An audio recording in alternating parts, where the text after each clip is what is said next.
The hearing room felt unusually heavy that morning, as if the air itself understood the weight of what was about to unfold. Conversations were hushed, papers shuffled quietly, and even the camera crews moved with an unspoken awareness that the session ahead would not be ordinary. When the chair's gavel struck, it echoed like a signal that the time for political theater was over and the time for truth had begun. In that moment, every eye shifted towards Senator Patty Murray, not because she sought attention, but because she carried the unmistakable seriousness of someone who had come with purpose. She was not here to spar, not here to posture, but to confront an institution that, in her view, had drifted dangerously away from its duty. Across from her sat Secretary Kristi Noem, composed, confident, and outwardly unshaken. She carried herself with the ease of someone accustomed to defending power, someone who believed that the structure of the hearing, the formality of titles, and the protective shell of bureaucratic language would shield her from real accountability. But Murray's presence signaled a different kind of challenge, one rooted not in politics, but in principle. From the moment she adjusted her microphone and lifted her gaze, it became clear that she had not come to engage in a routine line of questioning. She had come to draw a line. Murray began without theatrics, but with a calm firmness that was more arresting than any raised voice could have been. She did not flip through a binder or read from a script. She didn't need to. The violations she was about to detail were not merely lines on a page. They were actions she believed had harmed real people in real time. She spoke of constitutional boundaries crossed, of funding withheld illegally, of disaster relief trapped somewhere in administrative limbo, while communities face fires, floods, and storms without the federal support they had been promised. And she spoke with a clarity that stripped the moment of its politics and exposed it for what it was, a test of whether the federal government still respected the limits of its own authority. Reporters leaned forward. Senators adjusted in their seats. Even those accustomed to procedural monotony of hearings felt a shift. This was oversight, but it didn't feel like oversight. It felt like intervention, like a moment where someone, at last, was willing to say aloud what millions watching the department's actions had been whispering for months. Murray was not asking the kind of questions that allowed for easy evasion. She was building a case in real time, a case that the Department of Homeland Security had ignored congressional mandates, substituted political motivations for legal obligations, and exercised authority in ways that were neither accountable nor humane. Secretary Noem, still poised, attempted to maintain the mask of composure. But Murray's words were not merely political objections. They were constitutional accusations. Freezing $100 billion in congressionally approved funds was not an administrative delay. It was, Murray argued, a direct act of defiance against the power of the purse delegated exclusively to Congress. It was an act that placed executive preference above democratic process. And in that room, under the glare of public scrutiny, Noem's confidence no longer looked like strength. It looked like insulation, a belief that authority could be used without consequence. The tension in the room did not come from hostility. It came from truth pressing up against power. Murray's tone, steady and unhurried, made the moment even sharper. She framed the issue in terms larger than policy and larger than partisanship. This was not about one party challenging another. This was about a government that, in her view, had forgotten who it served and what limits bound it. She reminded everyone present that the Constitution is not a suggestion, appropriations are not optional, and public service is not a stage for political loyalty tests. By the time she finished her opening segment, it had become clear that this would not be a hearing defined by defensiveness or rehearsed talking points. It would be defined by a fundamental question. What happens when those entrusted with protecting the public instead begin protecting their own power?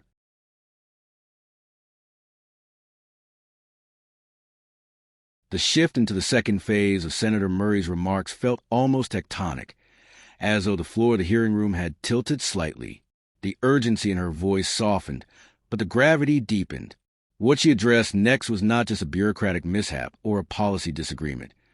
It was a constitutional fault line that defines the balance of power in American governance.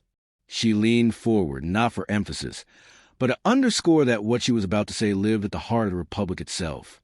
She began by reminding everyone present of a simple but foundational truth. In the United States, Congress, not the executive branch, controls federal spending. This principle, often glossed over in the noise of daily politics, is in fact one of the strongest safeguards against authoritarian drift. It prevents any president or cabinet secretary from using public money as a weapon or reward, as leverage or punishment. And yet, as Murray explained, that safeguard now appeared to be cracking under weight of decisions made inside the Department of Homeland Security. When Murray described a freezing of $100 billion in congressionally approved funding, her words landed with a stark clarity. This wasn't reluctance. It wasn't caution. It wasn't a standard administrative review. It was, in her words, an executive override of a legislative mandate, a breach of the power of the purse so blatant that it threatened the very architecture of constitutional governance. And she made it clear, if DHS could delay, suspend, or redirect funds without justification, then congressional authority was not simply being undermined. It was being erased. The room absorbed her every word. The senators across the dais, some leaning back as if reevaluating familiar assumptions, others stiffening with discomfort, knew the accuracy of her claim. The Appropriations Clause is not ceremonial. It is a line drawn by the framers to prevent precisely the scenario unfolding now. Without it, the federal government risks becoming a tool of the executive, capable of distributing funds selectively, withholding relief strategically, and using public money as a political instrument. Murray articulated the dangers not in abstract legal terms, but in concrete human consequences. Funding withheld from disaster-stricken states meant delayed rebuilding after catastrophic floods. It meant wildfire response teams operating with insufficient equipment. It meant FEMA coordinators trying to stretch diminishing budgets across increasing emergencies. It meant governors, Republican and Democrat, forced to beg for support that Congress had already granted them. The constitutional violation was severe, but the real-world impacts were devastating. Her voice took on a quieter intensity as she explained that the review DHS claimed to be conducting did not come with reports, timelines, legal findings, or policy explanations. It came with silence, administrative silence that communities on the brink of crisis could not afford.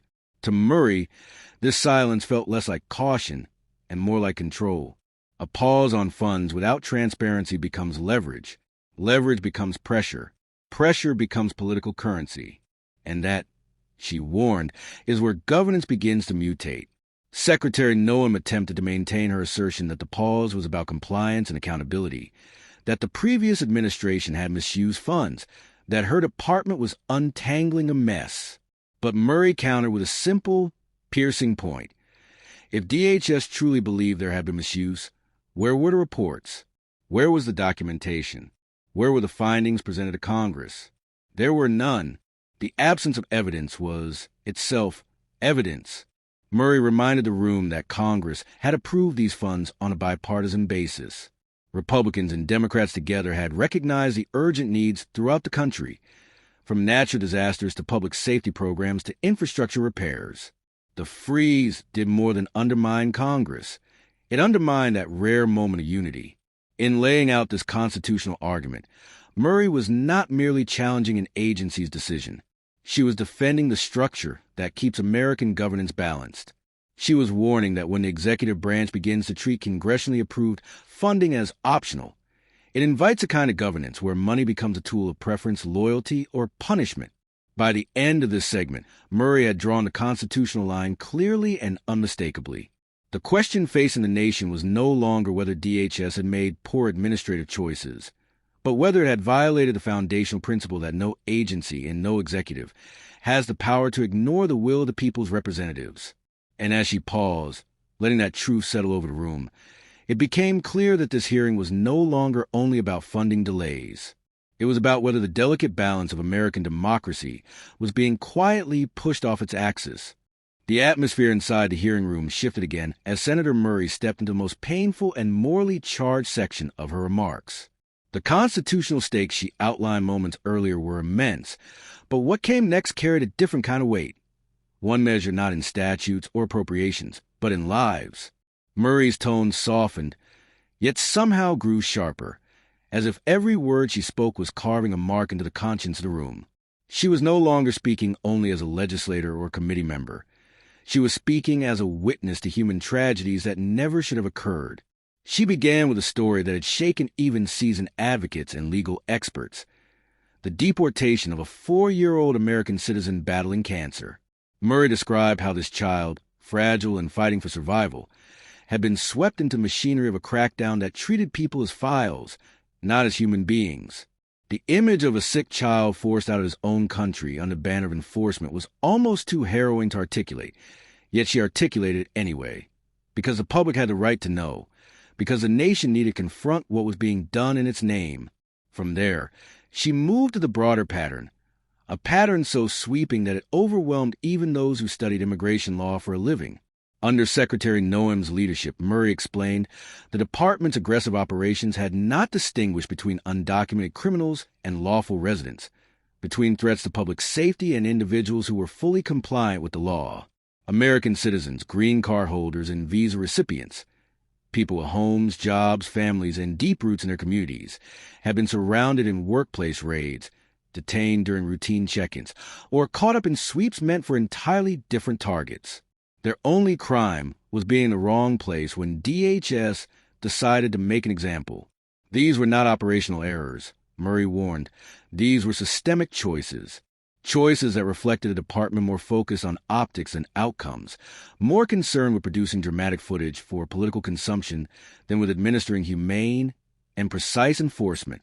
She described how investigative teams who once tracked drug traffickers, cartel networks, and dangerous fugitives were redirected toward broad, indiscriminate actions designed for headlines rather than public safety. A department that should have been targeting threats was instead targeting vulnerability.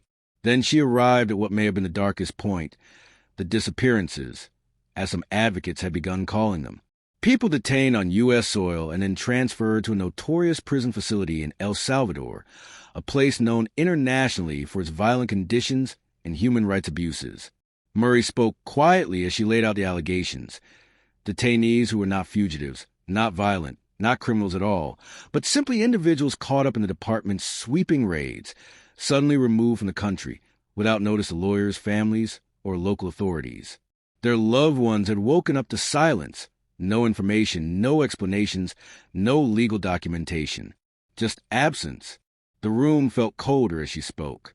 Even some senators who typically defended the administration shifted uncomfortably because this crossed a line deeper than politics. It crossed a line of basic humanity. Murray emphasized that these actions did not merely push the boundaries of acceptable enforcement. They shattered them.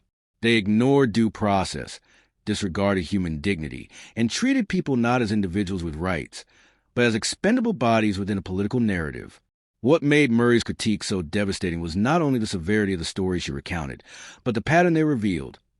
A department willing to sacrifice compassion for spectacle, precision for publicity, and legality for speed. A department more invested in appearing tough than in acting just. She reminded the hearing that law enforcement, at its core, is meant to uphold the law, not circumvent it, distort it, or weaponize it against those who pose no danger. Her voice thickened with controlled emotion as she spoke of families separated without cause, communities pushed into fear, and individuals still missing. She called these actions travesties, not as a flourish of rhetoric, but because she genuinely believed that history would judge them as such. And for a moment, the room was silent, not the bureaucratic silence that withheld answers, but the silence of recognition, the silence that accompanies undeniable moral truth. By the time she concluded this segment, Murray had revealed the human cost of DHS's decisions with painful clarity. This was not simply a policy failure. It was a humanitarian failure. It was a failure of empathy, a failure of oversight, a failure of leadership. And it was a reminder that when government loses sight of the people it serves, when it trades compassion for cruelty, it does more than violate policy. It violates the very premise of public service. Senator Murray exhaled slowly before moving into the next phase of her questioning, as if bracing herself to peel back yet another layer of the department's troubling conduct. This time, the focus shifted to the workplace raids, operations that sent shockwaves far beyond the walls of factories and warehouses, shaking entire communities to their core. These raids have been billed as decisive, orderly demonstrations of law enforcement strength. But as Murray made unmistakably clear, the reality was messier crueler, and far more dangerous than the department ever admitted. She described the scenes with vivid precision. Heavily armed teams storming work sites in coordinated bursts, employees herded into corners, and supervisors forced to watch as lines of people were handcuffed, questioned, or taken away. Workers screamed. Phones were confiscated. Children waited in school gyms, clutching backpacks and praying their parents would come home. These operations did not resemble targeted law enforcement. They resembled sieges. There was no nuance, no distinction between long-time legal residents, asylum seekers with pending cases, and undocumented workers. Everyone in the building was treated as a suspect. Murray underscored the chaos. Individuals who had proper work authorization detained anyway. People with green cards forced to prove their identity on the spot. Lawful residents begging officers to check their records while being marched out of the building. Lawyers scrambled to locate clients who had vanished into detention centers without documentation. Local officials were not briefed. Despite the department knowing that children might be left alone after school, that elderly parents relied on detained caregivers, that entire communities would be plunged into confusion. And yet, despite this turmoil, Secretary Noem had routinely framed these raids as success stories, examples of her department's renewed strength. Murray challenged that narrative head-on. What kind of success left families scrambling to locate missing loved ones? What kind of success tore apart workplaces without warrants tailored to individuals? What kind of success left even U.S. citizens terrified of going to work the next day? The senator accused the department of weaponizing fear, of using anxiety and disruption not as unfortunate side effects, but as deliberate tactics meant to send a political message. She pointed out how videos of the raids, edited for dramatic effect, had quickly appeared on social media channels aligned with the administration. They showed uniformed officers, tactical gear, and lines of detainees, but never the crying children, the frantic phone calls, the employers caught between panic and helplessness. The department wanted the spectacle, she said, but not the responsibility. Perhaps the most devastating part of Murray's critique came when she detailed the operational breakdowns. Officers arriving without accurate lists of authorized workers, paperwork so flawed that innocent individuals were detained for hours, and supervisors admitting afterward that they had neither the manpower nor the planning to conduct these raids safely. These were not precision strikes. They were blunt force actions with real human fallout. Her voice steadied as she delivered the heart of her message, that American enforcement should never rely on terrorizing communities to prove a point. Murray reminded the room that the purpose of workplace oversight was to ensure safety, legality, and fairness, not to round up masses of workers for political theater. A policy rooted in fear could not be defended as security. A policy that punished the innocent alongside the undocumented could not be excused as oversight. And a policy that destabilized entire towns in a single afternoon was not just misguided, it was reckless. When she concluded, the air in the hearing room felt heavier. The workplace raids, once touted as triumphs, had been unmasked as something far darker. Tools of intimidation, dangerously executed, and designed more for headlines and justice. The silence that followed her words was not simply discomfort, it was recognition. Recognition that the department's operations had crossed a moral and operational line, and that the consequences were still unfolding far beyond the walls of that chamber. Senator Murray's posture shifted again as she advanced into Segment 5, the portion of her remarks that struck at the very heart of the hearing's purpose. The accusation that DHS under Secretary Noem had not merely overreached, but had been transformed into something fundamentally political. Her tone hardened, the tone of someone who had seen the evidence, spoken with whistleblowers, and could no longer pretend the issue was isolated mismanagement. This was not accidental over-enforcement or bureaucratic confusion. This, Murray argued, was deliberate. She began by outlining what she called a disturbing pattern of politicalization, a transformation of DHS from a national security agency into what increasingly resembled an arm of partisan strategy. According to internal emails, leaked memos, and staff testimonies, decisions were no longer being driven by intelligence assessments, public safety needs, or legal guidelines. Instead, raids, sweeps, transfers, and detentions were being greenlit according to political calendars, timed to precede rallies, to dominate news cycles, or to reinforce narratives useful to the administration's messaging. Murray described how regional directors had reported pressure from the top to produce visual results, not meaningful enforcement outcomes, but images, long lines of detainees, dramatic nighttime operations, aircraft loaded with deportees. Such staging was not merely cynical, she warned. It was a fundamental abuse of the department's mission. DHS had been created after September 11th to protect the country, not to serve as a tool in election year theater. She went further, recounting testimonies from career officials who felt coerced into aligning their work with political objectives. Field agents were instructed to prioritize high-visibility actions over intelligence-driven ones. Budget requests were reworded to match campaign slogans. Analysts were discouraged from publishing assessments that contradicted the administration's public claims. Even training sessions, Murray noted, were reportedly altered to emphasize loyalty to leadership rather than adherence to constitutional principles. It was this last point that visibly unsettled several senators across the aisle. Loyalty to whom? To the Constitution or to a political figure? Murray let that question linger deliberately before continuing. The senator also addressed reports that individuals within DHS leadership had coordinated directly with political consultants outside the government, sharing plans for enforcement actions, and even inviting input on how to maximize narrative impact. This, she said, was not only inappropriate, it was unprecedented. No previous administration, regardless of party, had so blatantly blurred the line between enforcement and propaganda. And the casualties of that blurring were not abstract. They were families torn apart, legal residents detained without cause, and entire communities thrust into fear for the sake of political optics. Then came the moment that deepened the gravity in the hearing room. Murray revealed that whistleblowers had described what they termed retaliatory enforcement. Individuals who had spoken out, filed complaints, or challenged DHS procedures found themselves, or their communities, suddenly subjected to surprise inspections, escalated enforcement actions, or unusual levels of scrutiny. If true, this would mean the department had crossed not just ethical boundaries, but constitutional ones. Enforcement was being used not to protect the nation, but to punish critics. Murray emphasized that such behavior was more than an abuse of authority. It was corrosive to democracy itself. A government agency with the power to detain, deport, and disrupt lives must not be used as a political weapon. Doing so undermines public trust, destabilizes rule of law, and concentrates power in ways the founders explicitly sought to prevent. By the end of Segment 5, Murray had laid out a devastating portrait. A department that no longer operated as a neutral guardian of national security, but as a stage for political spectacle. A department where constitutional safeguards were treated as inconveniences.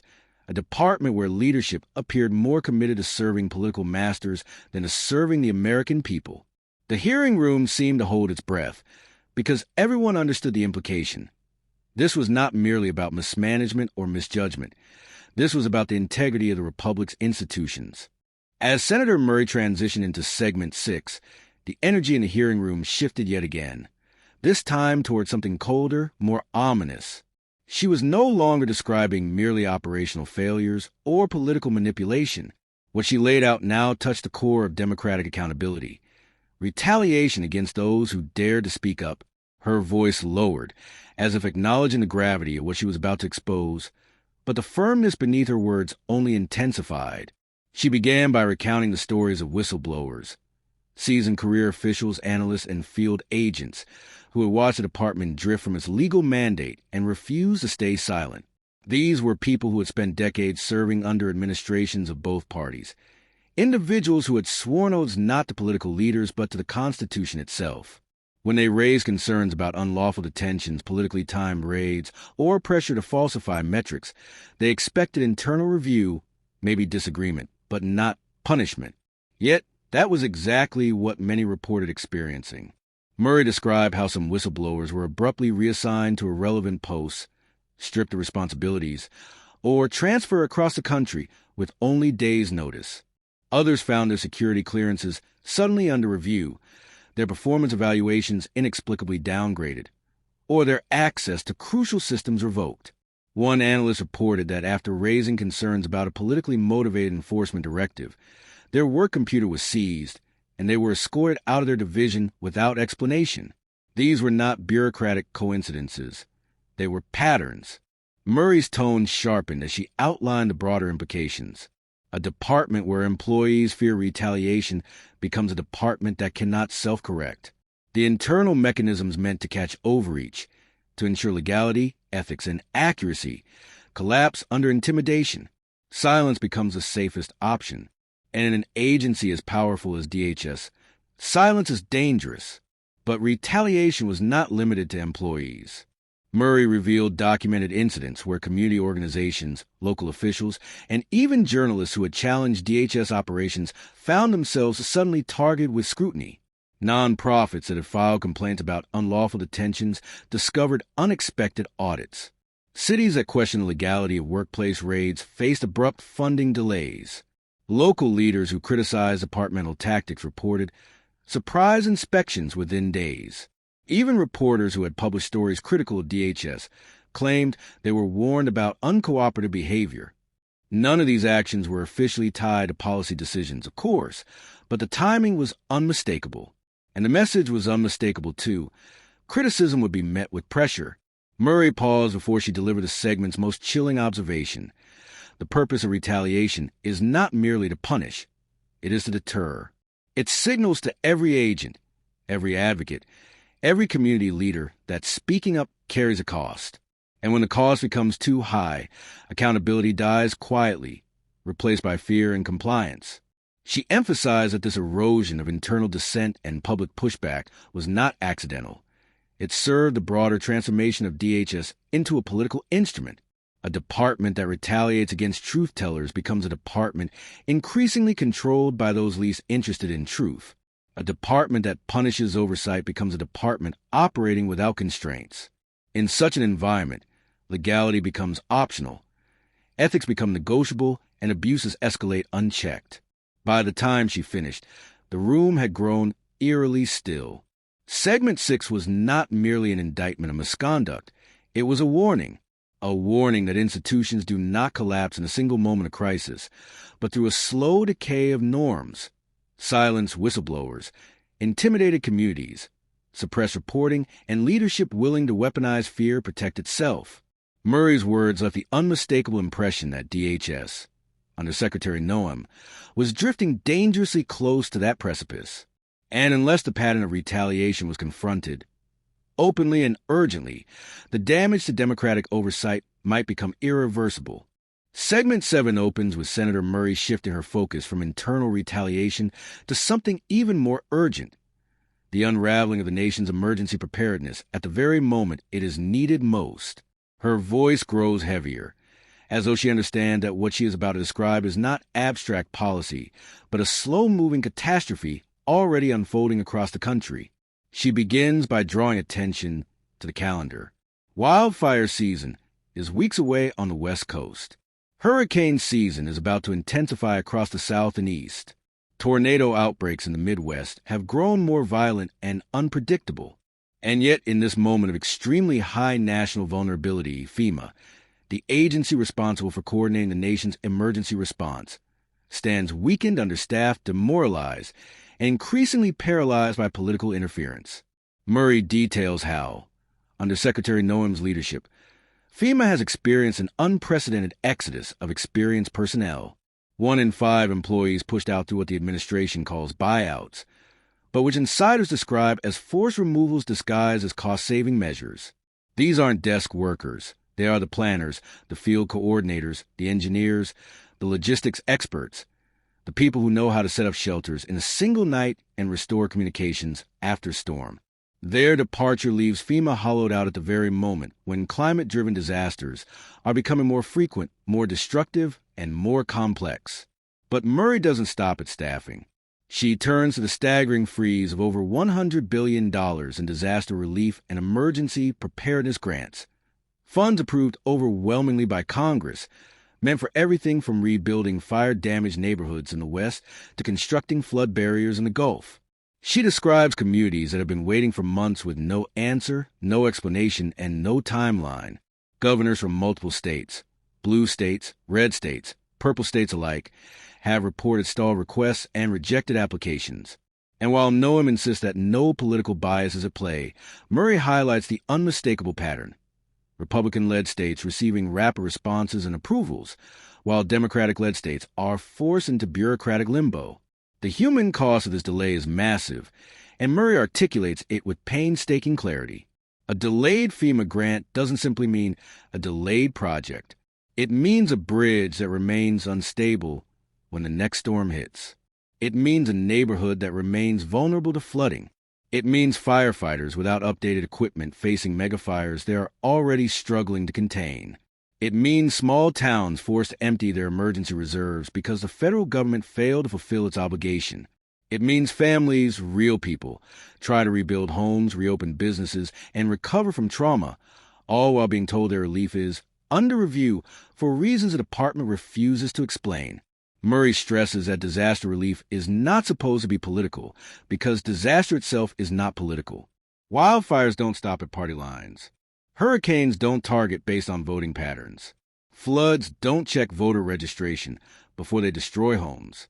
And yet, the current delays create a reality where the federal response appears to be filtered through political interests rather than human need.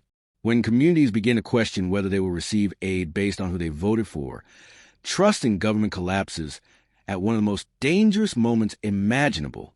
Her tone sharpens as she points out the contradiction in Noem's defense. How can FEMA be so short of resources and staff, and yet the department somehow had enough capacity to spend $100 million on advertising campaigns praising the president? How can DHS claim fiscal caution when it is overspending far beyond congressional authorization? For Murray, these contradictions expose a deeper truth, that resources are not lacking, they are misdirected, not toward public safety, but toward political optics. Segment 7 crescendos with Murray's most forceful warning yet. A nation is only as resilient as its preparedness. And when preparedness erodes, disasters worsen, suffering multiplies, and lives that could have been saved are lost. She reminds the hearing that Congress funded these programs for a reason, because they protect American families, American infrastructure, and American lives. Freezing them is not simply a bureaucratic choice. It is a dereliction of duty. By the time she finishes, the air in the room feels tighter, the stakes unmistakably higher. Murray has effectively shown that this is not just a policy disagreement or a partisan argument. This is a breakdown of the federal government's most sacred responsibility, to protect its people. And the consequences, she warns, will not be measured in dollars alone, but in the lives and communities left vulnerable when the next disaster strikes. Murray's posture, a transition from exposing failures to declaring a necessary national reckoning. Her voice steadies, no longer fueled by frustration alone, but by the clarity of a lawmaker who understands the weight of her responsibility. She makes it clear that what the nation has witnessed under Secretary Noem's leadership is not merely a collection of bureaucratic missteps, not even a series of isolated abuses. It is a structural unraveling, a collapse of legality, of oversight, of integrity, of humanity within an agency entrusted with protecting millions of people. Murray explains that when a department as powerful as DHS bends rules, freezes congressionally approved funds, retaliates against whistleblowers, and treats vulnerable individuals not as humans, but as political instruments, it does not simply violate policies. It breaks faith with the very idea of American governance. She underscores that the Constitution is not a suggestion. It is the boundary within which all federal power must operate. Congress holds the power of the purse, not the executive branch. Appropriations are not optional. Oversight is not optional. Transparency is not optional. And when the executive branch treats these requirements as inconveniences, when it rewrites the law through silence, delays, and political intimidation, the democratic framework begins to fracture. Murray warns that once such fractures occur, they do not repair themselves. They widen unless confronted with deliberate, forceful, and sustained corrective action. Her words grow more somber as she turns to the deeper moral crisis at play. Democracy, she says, is not merely a system. It is a promise that power will be exercised with restraint, a promise that the vulnerable will be protected, a promise that public institutions will serve all people, not only those who support the party in power, a promise that government will not weaponize agencies against critics, nor abandon communities in need. When these promises are broken, people lose trust not only in agencies but in the very fabric of the country. And once trust is lost, the consequences ripple for generations. Yet Murray refuses to end with despair. She pivots toward accountability, not as retribution, but as restoration. She calls for immediate unfreezing of all congressionally authorized funds. She demands full documentation of every rejected FEMA request, every pause grant, every diversion of disaster relief, every internal reassignment disguised as a buyout, every transfer of resources toward political messaging campaigns. She announces her intent to pursue legislative remedies to ensure that no future administration can unilaterally freeze billions in emergency allocations without oversight. She demands protections for whistleblowers, independent audits, and strengthened mechanisms to prevent any DHS secretary from evading congressional authority. But above all, Murray calls for a return to humanity.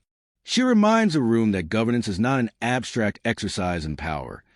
It is the difference between whether a child receives cancer treatment or is deported, whether a family receives disaster relief or is left to rebuild alone, whether a lawful immigrant sleeps safely in their home or is swept up in a politically motivated raid, whether a terrified community waits for FEMA help or watches their town slip into ruin because their governor's application was politically inconvenient. These are not ideological battles. They are moral ones. She concludes with a message that feels larger than the hearing room itself, a message meant for the American public watching beyond the walls of Congress. The crisis facing DHS is not a crisis of capacity. It is a crisis of leadership, of ethics, of fidelity to the law. And the path forward requires more than hearings. It requires vigilance. It requires transparency. It requires a citizenry unwilling to accept cruelty disguised as policy or propaganda disguised as governance. Democracy does not collapse in a single moment. It erodes slowly, through silence, through apathy, through the normalization of abuses. But it can also be rebuilt through courage, through accountability, through a recommitment to the principles that define the nation. Murray ends by declaring that Congress will not look away, the public will not look away, and history will not look away. This moment is a crossroads, and the choice is clear. Either the country reclaims the integrity of its institutions now, or it risks losing them entirely. With that, she signals not closure, but the beginning of a long, necessary fight to restore what has been broken.